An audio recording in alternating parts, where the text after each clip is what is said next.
Dapatkan motivasi hidup untuk raih sukses sejati dalam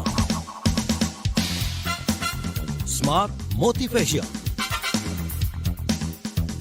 Smart Motivation bersama Eloy Zaluku, the one and only theocentric motivator, sales training, expert and performance consultant.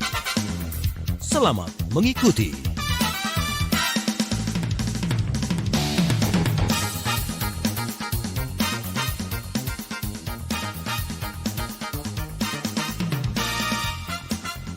Smart FM Business and Inspiration. Selamat malam Smart Listeners di manapun Anda berada. Kembali berjumpa bersama dengan saya Daryl Adam. Dan hari ini kita tentunya akan membahas satu hal yang masih berhubungan dengan tema-tema kita pada minggu-minggu lalu.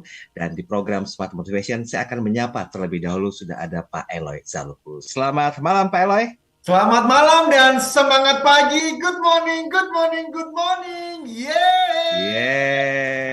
Gimana? Sehat malam hari ini Pak Eloy? Alhamdulillah, selalu sehat, semangat, dan siap menginspirasi Indonesia Raya, Mas Daryl. Wow, luar biasa. Pak Eloy, hari ini kita kedatangan satu bahasan baru ya, yang sepertinya ini masih merupakan satu kelanjutan tentang apa yang kita bahas bersama di beberapa edisi yang lalu. Nah, hari ini kita akan bahas tentang how performance appraisal ruin organizational culture. Nah, kita menggunakan nanti berinteraksi, silakan di 0812 11 12 959 dan Anda bisa berinteraksi tentang hal ini bersama dengan Pak Eloy Zaluku. Pak Eloy, mungkin sebelum kita bahas, ini waktu kita masih ada sekitar 3 menit. Mohon izin kita akan review terlebih dahulu Pak Eloy. Silakan. Yes, jadi smart listeners dan sahabat TML dimanapun berada di seluruh dunia, betul kita sudah sampai di series yang ke-6 dari tema besar LCT, Leadership and Culture Transformation. Dan malam ini kita tiba pada pembahasan bagaimana penilaian kinerja merusak budaya organisasi. Nah, rekan-rekan sekalian, pada part pertama kita sudah bahas what is organizational culture. Apa itu budaya organisasi dan mengapa penting. Yang bagian kedua kita membahas how organizational culture drives performance. Ya. Kemudian pada part yang ketiga kita bahas how organizational culture eats strategy for breakfast. Dan pada bagian yang keempat kita bicara can culture be measured? Bisakah budaya organisasi diukur, diaudit, didiagnosa? Jikalau bisa, kumaha carana? Dan minggu lalu kita sudah bahas why core values matter for organizational culture. Mengapa nilai inti, core values perusahaan merupakan fondasi pembentukan budaya. Bagaimana supaya nilai inti yang ada tidak hanya indah di website, di company profile, di tembok-tembok, di berbagai cabang, tetapi sungguh-sungguh berhasil membentuk budaya yang adaptif dan kuat. Nah, malam hari ini kita fokus pada bagaimana penilaian kinerja. Itu justru kalau tidak hati-hati bisa merusak budaya organisasi. So, Mas Daryl, malam ini kita fokusnya pada manajemen itu kalau ditarik menjadi strategi. Dan strategi itu umumnya diukur dengan tactical performance. Sementara leadership jikalau ditarik menjadi culture. Dan jikalau diukur menggunakannya adaptive performance. Now, malam ini yang mana yang terbaik? Atau haruskah keduanya digunakan secara proporsional sehingga strategi bisa dieksekusi sekaligus budaya bisa dibangun? Nah, itulah Mas Daryl, malam ini menjadi topik pembicaraan kita. Oke, kita break sebentar Pak Eloy ya. Nanti kita bahas lebih detail agar tidak terputus pembahasannya tentang tema besar kita How Performance Appraisal Reign Organizational Culture. Nah, Smart Listeners, Anda jangan kemana-mana, kami akan segera kembali.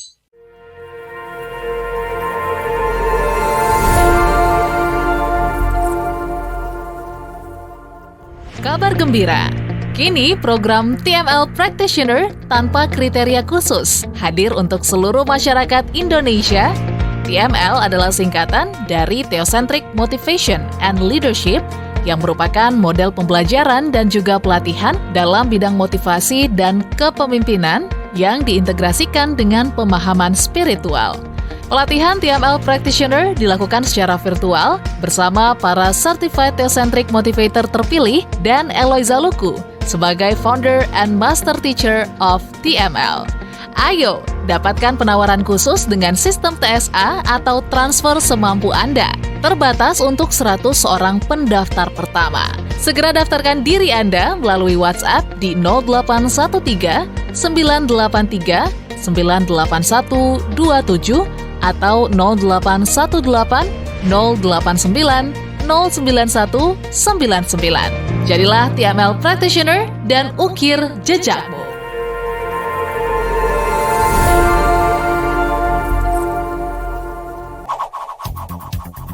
Kembali Anda simak dalam Smart Motivation bersama Eloy Zaluku. Smart Motivation.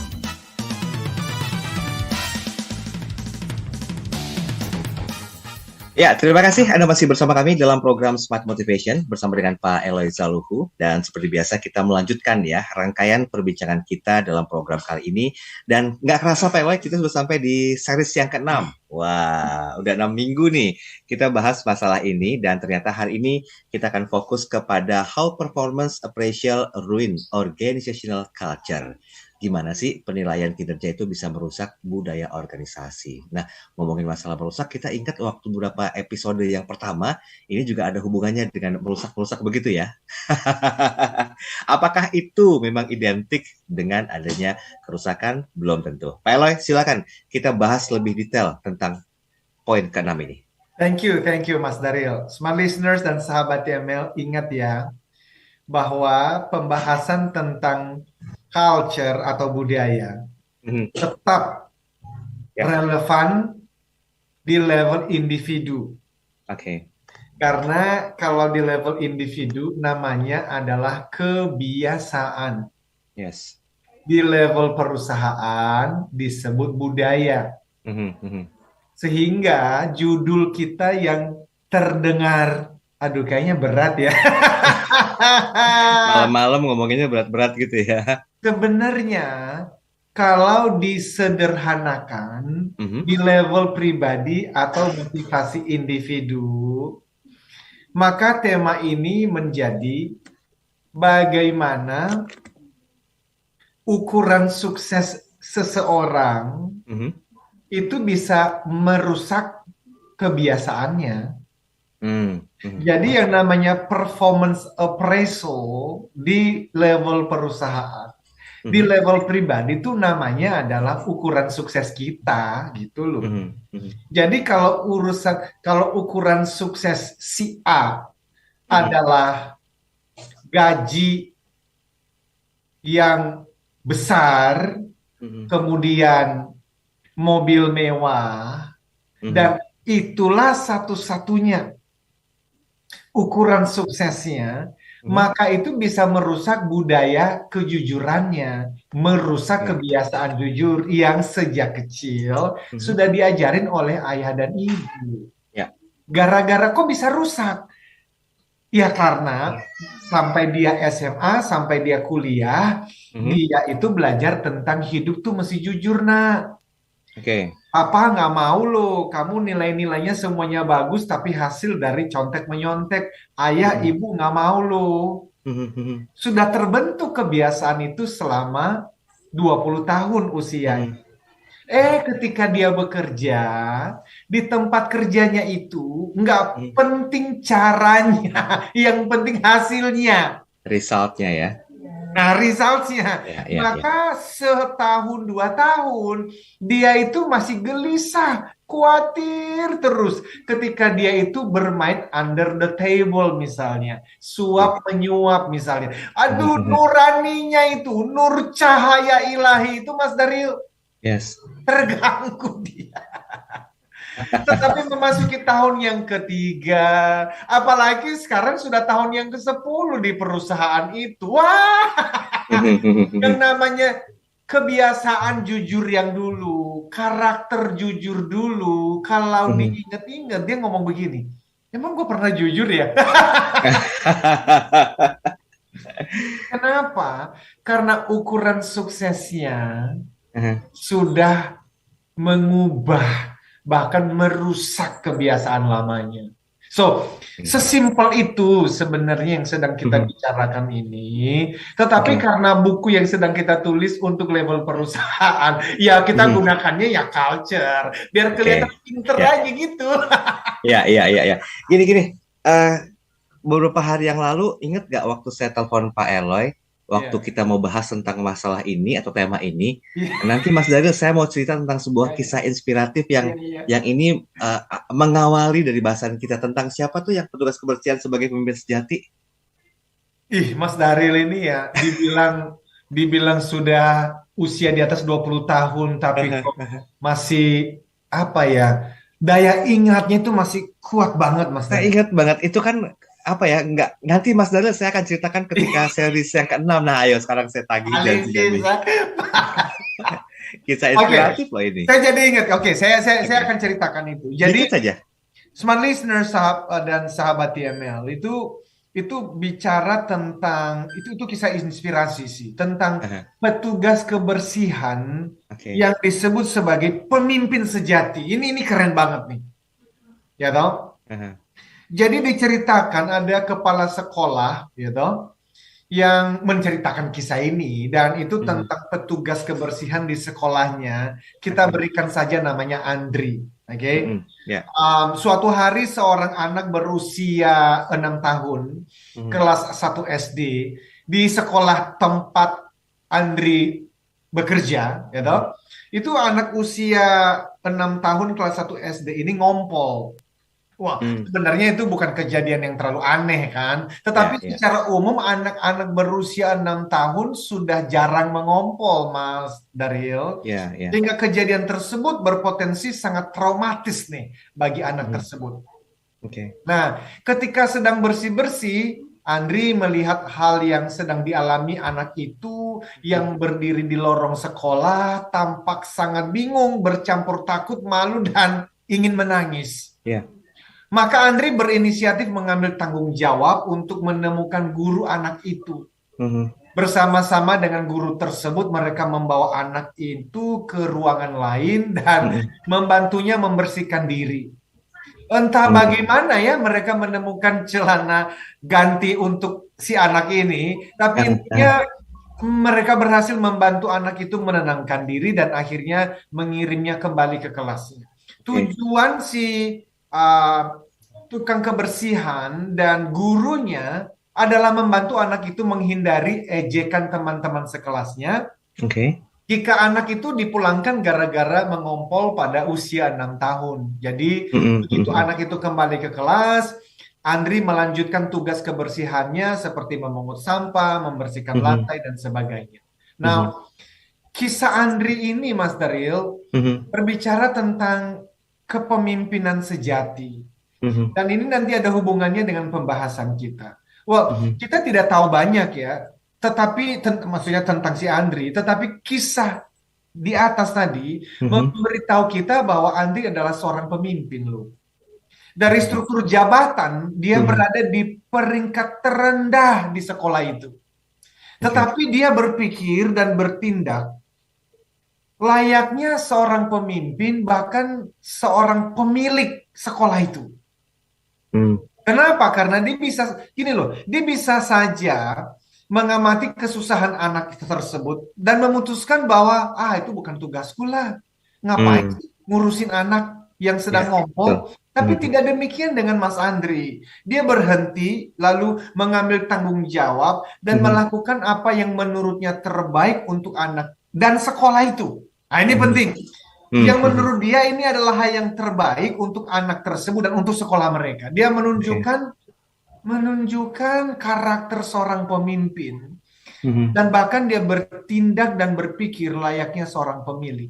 Nah, itu yang kita butuhkan. Dan seringkali perusahaan mengatakan, kami ingin punya karyawan, pegawai, apalagi level supervisor, manager, pimpinan seperti itu dong. Ambil tanggung jawab.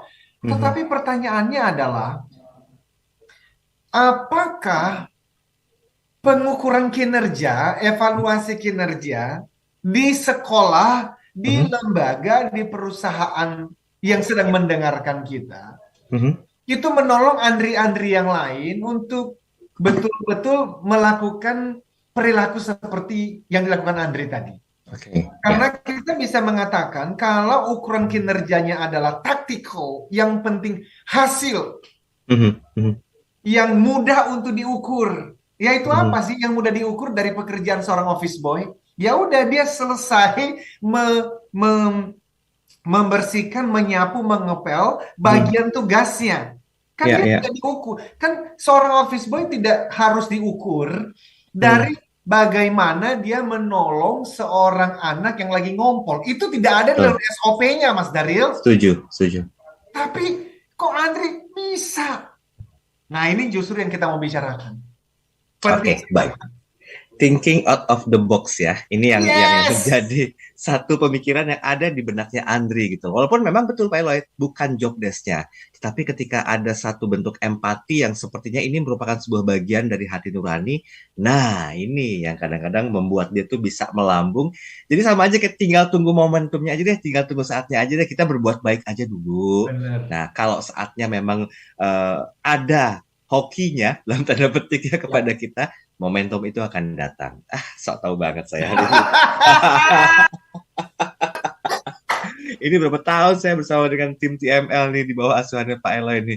Nular juga ternyata ya. Siap. Pak Eloy, kita break dulu ya.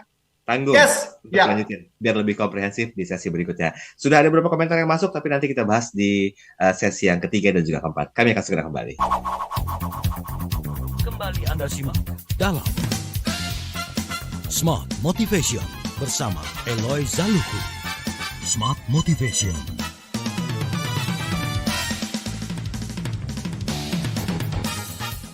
Oke, baik. Terima kasih. Seperti selalu masih setia terus bersama dengan kami dalam program Smart Motivation bersama dengan Pak Eloy Zaluku. Dan kita sudah masuk ke series yang ke-6 ya. Nggak kerasa loh, ngobrol pakai passion dengan hati. Wah, itu enak banget, santai banget. Ini udah sampai series yang ke-6. Oke, kita akan belajar sebetulnya tentang hal yang berhubungan dengan kinerja. Tadi Pak Eloy sempat menyinggung tentang appraisal. Nah, ini banyak hal yang menjadi pertimbangan ketika kinerja seseorang itu diukur. Ada yang berdasarkan hasil kerjanya, ada yang berdasarkan proses dia mengerjakannya, ada yang berdasarkan pencapaiannya. Tetapi menarik dari apa yang disampaikan oleh Pak Eloy dengan sebuah kisah inspiratif nih, kalau saya nggak ingetin, beliau kayaknya lupa nih untuk bahas. Padahal itu the main problemnya Pak Eloy. Ketika seorang yang bekerja tidak semestinya melakukan sebuah pekerjaan yang bukan job desk-nya dia, tapi dia lakukan, ini menjadi sebuah sorotan dari pemimpinnya kah mungkin, dari orang-orang sekitarnya yang tentunya ya berpikiran positif. Nah, saya sedikit mau menyinggung masalah kinerja Pak Eloy. Apa sih kira-kira yang menjadi tolak ukur, atau mungkin ada nggak sih tipe-tipe orang yang masuk dalam proses melewati sebuah kinerja, dan itu bisa membawanya menuju ke sebuah kesuksesan, Pak Eloy? Ya, bagus banget. Dan juga sambil kita menunggu respon dari pendengar kita di 10 kota dan bahkan seluruh dunia.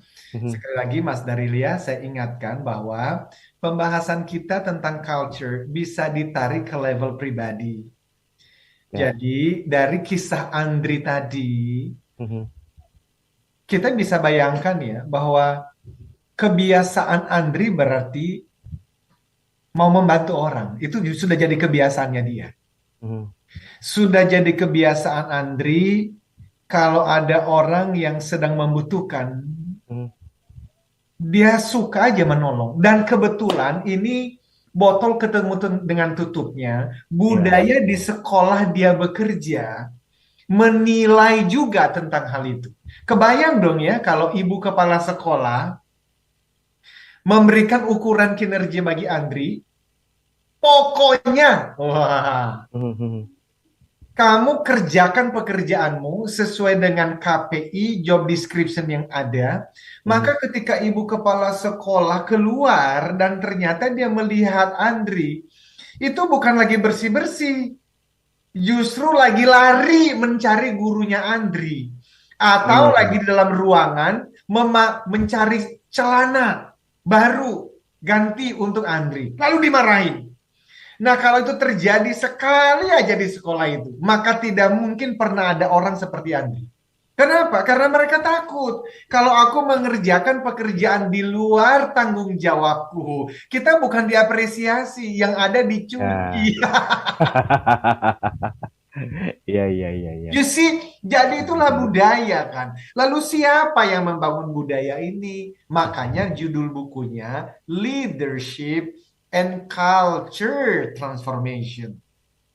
Tidak mungkin ada budaya seperti itu, di mana Andri berani untuk meninggalkan pekerjaan bersih-bersihnya, lalu berinisiatif mencari guru dan menolong sampai anak itu masuk ke dalam kelasnya. Nggak akan mungkin ada orang seperti Andri yang mau dan berani untuk melakukan itu, kecuali apa? Ada pemimpin yang sudah berhasil membangun budaya. Loh, gimana caranya? Saya selalu katakan ada 3 tahapan membangun budaya, Mas Daryl. Yang pertama, know. Duanya, do. Yang ketiganya, be. Berarti core values yang minggu lalu kita bahas, kemungkinan besar di sekolah itu salah satunya adalah service excellence. Jadi melayani dengan sebaik-baiknya. Nah, siapa yang dilayani? Berarti adalah konsumen. Ya. Siapa konsumennya? Andri pasti sudah diajarkan di sekolah itu oleh ibu kepala sekolah dan para staf yang ada di sekolah itu bahwa Mas Andri, dirimu adalah seorang office boy. Tetapi ingat ya, gitu, di mana ada kesempatan melayani, berikan pelayanan terbaikmu. Gitu. Mereka pasti sudah mengajarkan mulai dari to know, dia tahu berarti. Do, mereka pasti sudah role play kan itu berulang kali. Sehingga ketika beneran ada kasus di mana knowledge, pemahaman Mas Andri tentang core values mereka, yaitu service excellence, di saat itu dia tidak berpikir 2 kali, Mas Daryl. Yes, betul. Dia ambil inisiatif itu dan dia lakukan, dan akhirnya kita mendengar kisah inspirasi tadi. Demikian, Mas Daryl. Oke. Izin Pak Eloy, saya sedikit interupsi ya. Apakah ini bukan berarti memang dari sisi parenting, sisi pembelajaran orang tuanya Andri juga sudah mengajarkan hal itu gitu ya, untuk bisa berempati dengan orang lain jikalau dia sedang melakukan sesuatu. Gini loh Pak Eloy, akan banyak ada Andri yang lain kalau memang kita punya satu bentuk kesadaran empati terhadap orang lain, sehingga itu akan match dengan budaya tempat kita bekerja ya Pak Eloy ya. Karena saya yakin bahwa perusahaan hebat itu dibangun di sekitar orang-orang hebat dalam berpikir dan juga bertindak serta bertingkah laku. Setuju nggak Pak Eloy? Banget. Jadi ini sih bagus sekali ya. Smart listeners dan sahabat TML, perilaku seseorang itu, atau kita menggunakan istilah habits, kebiasaan, itu kan dibangun dari informasi dan referensi sejak dia masih di dalam kandungan. Jadi setuju, kemungkinan besar, walaupun tidak jaminan, tapi kemungkinan besar Andri sudah diajarkan oleh orang tuanya sejak dia masih kecil, atau diajarkan oleh guru-gurunya di sekolah, sehingga sudah terbangun kebiasaan berempati tadi. Tetapi kalaupun ternyata Mas Andri tidak belajar itu dari rumah atau dari sekolah, ternyata dia diajarkan di tempat dia bekerja.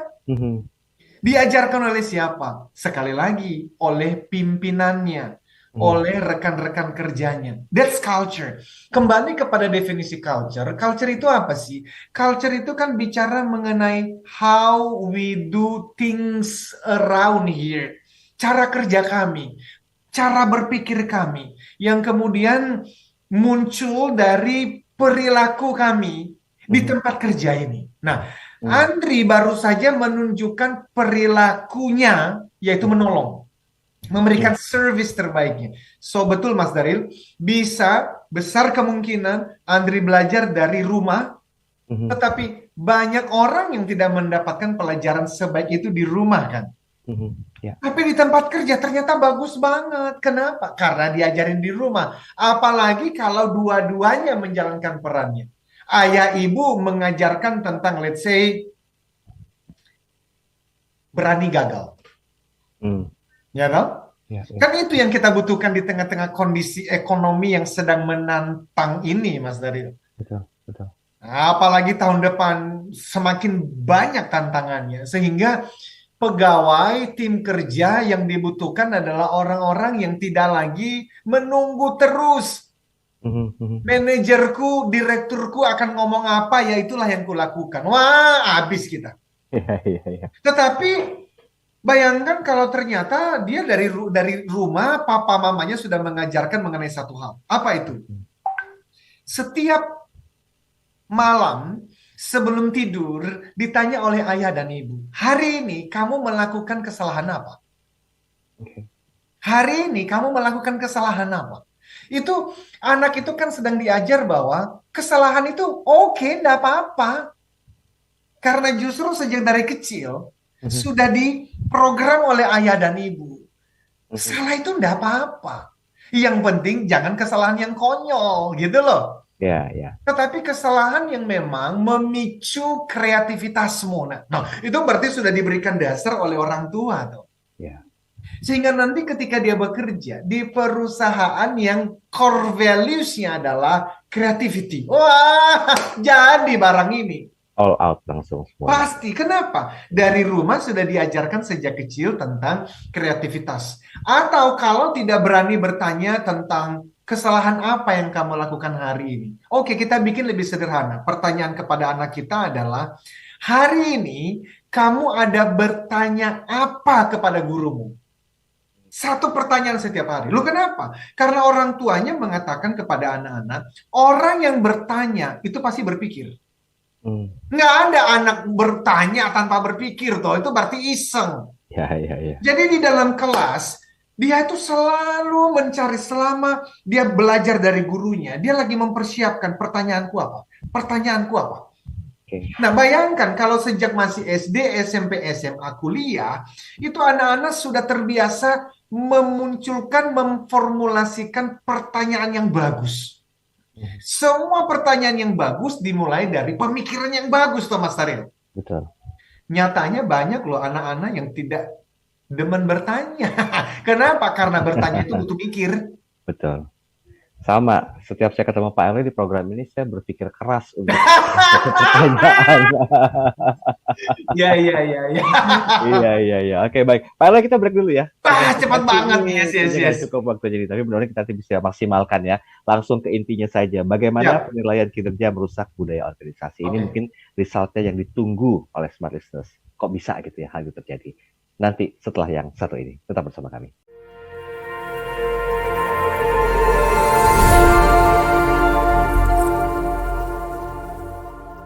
Kabar gembira, kini program TML Practitioner tanpa kriteria khusus hadir untuk seluruh masyarakat Indonesia.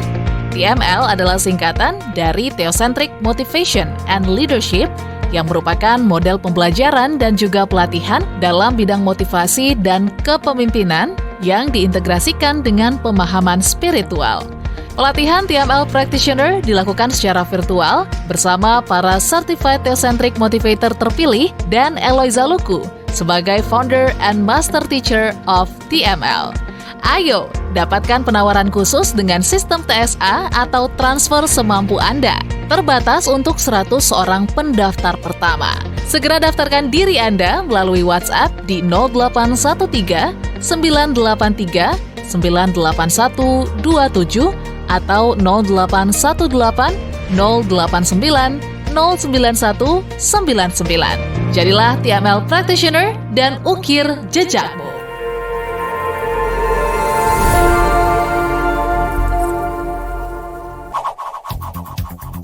Kembali Anda simak dalam Smart Motivation bersama Eloi Zaluku. Smart Motivation.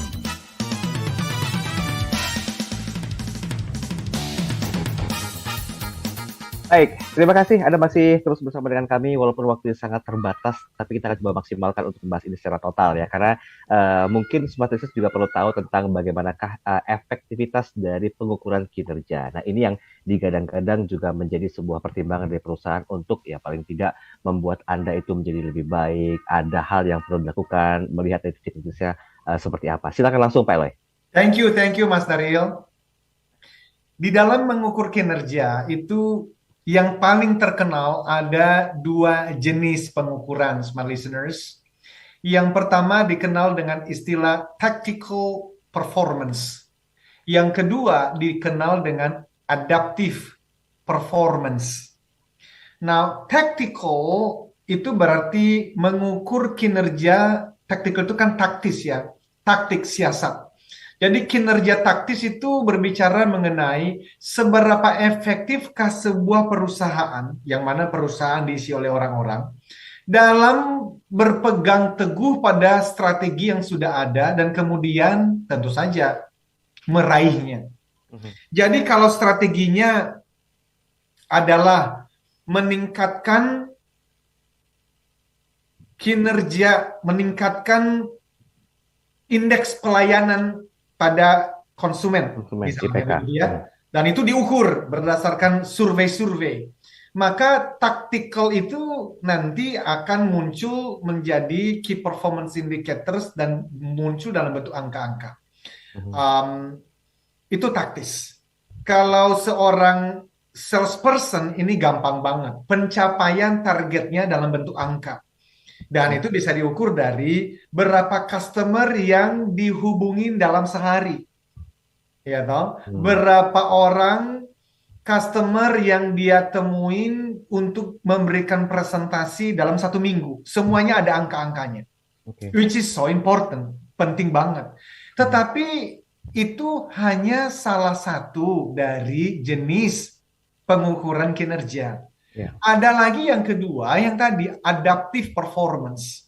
Nah, justru adaptive performance itu berbicara tentang seberapa jauh, seberapa efektif organisasi yang mana diisi oleh orang-orang dalam beradaptasi terhadap situasi tertentu yang tidak ada di dalam SOP, yang tidak ada di dalam job description. Saya kasih contoh, kalau kita mau pergi berlayar, ya toh?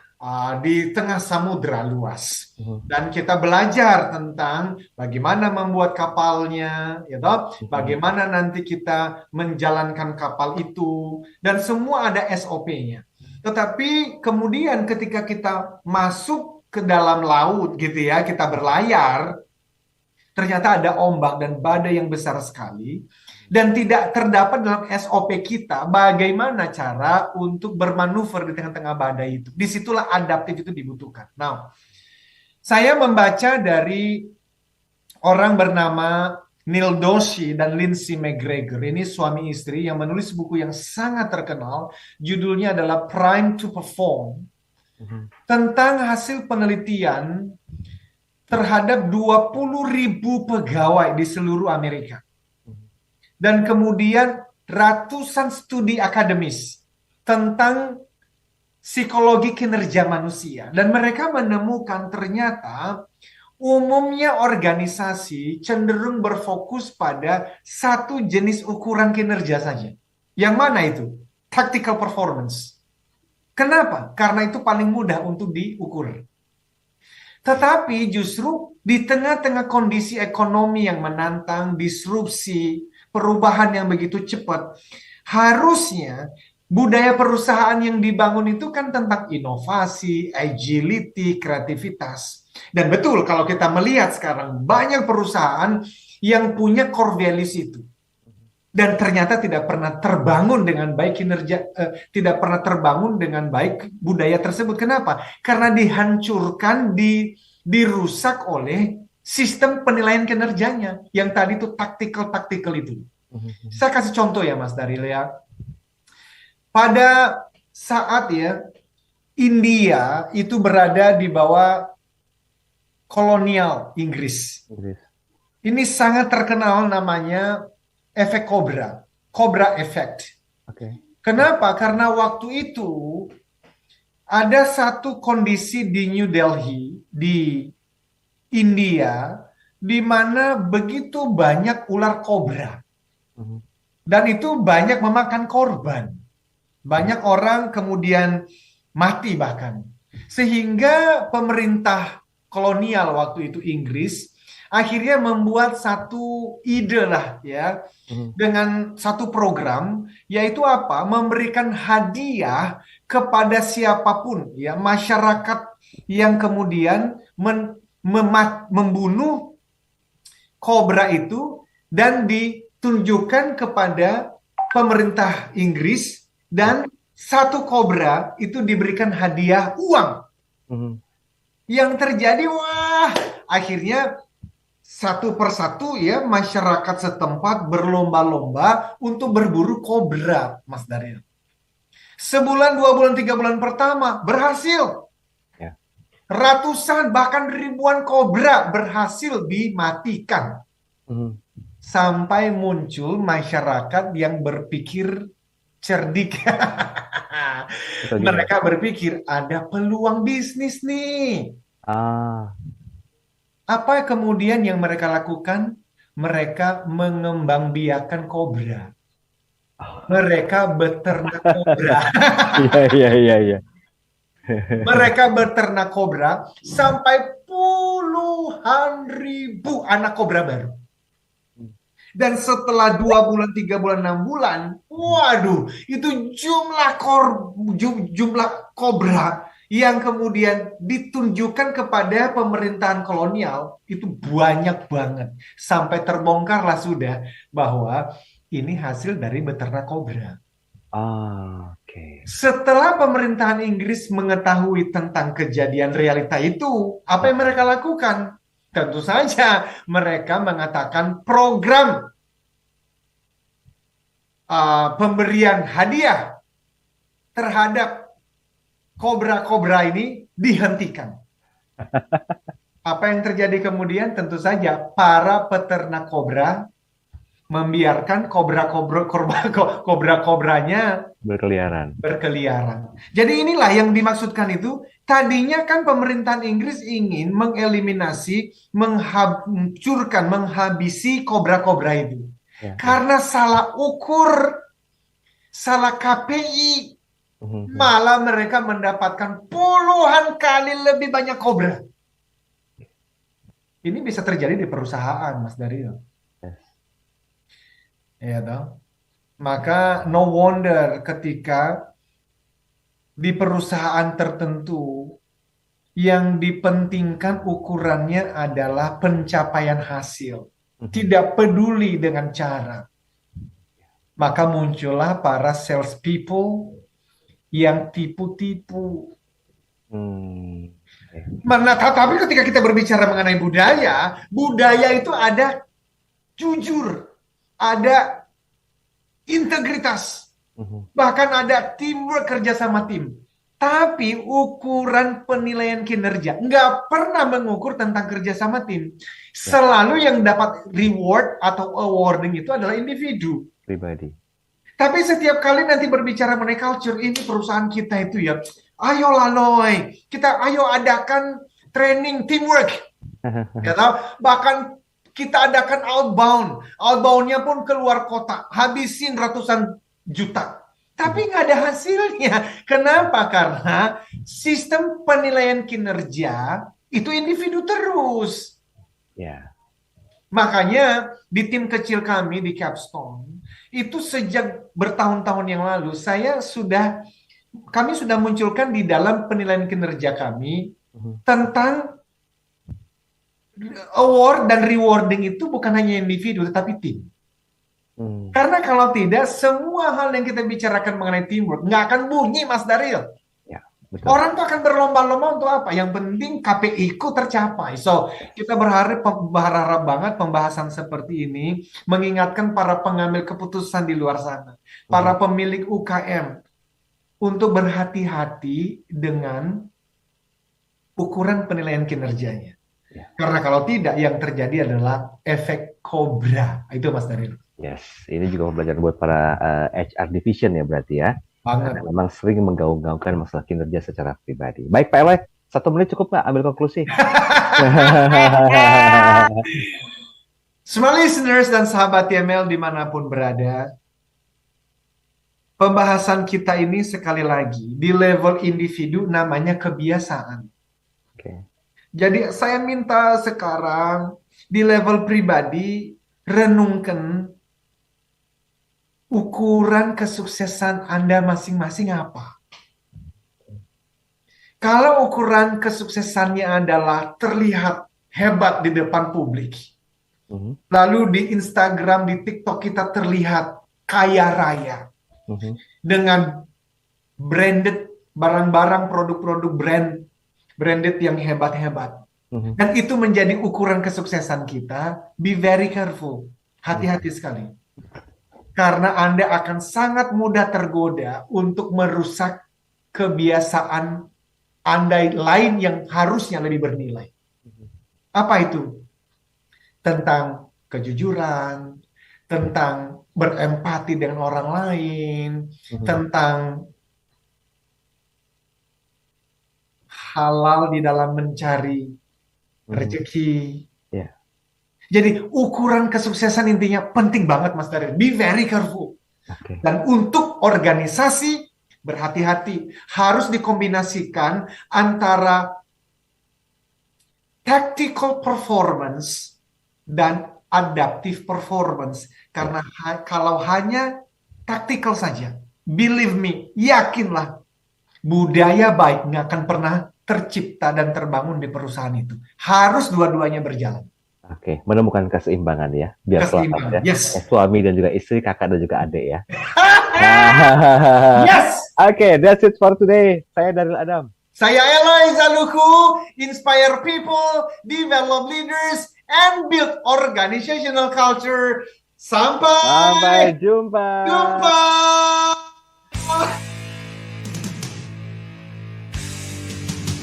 Telah Anda ikuti Smart Motivation bersama Eloy Zaluku, the one and only Theocentric Motivator, Sales Training, Expert, and Performance Consultant. Terima kasih dan sampai jumpa.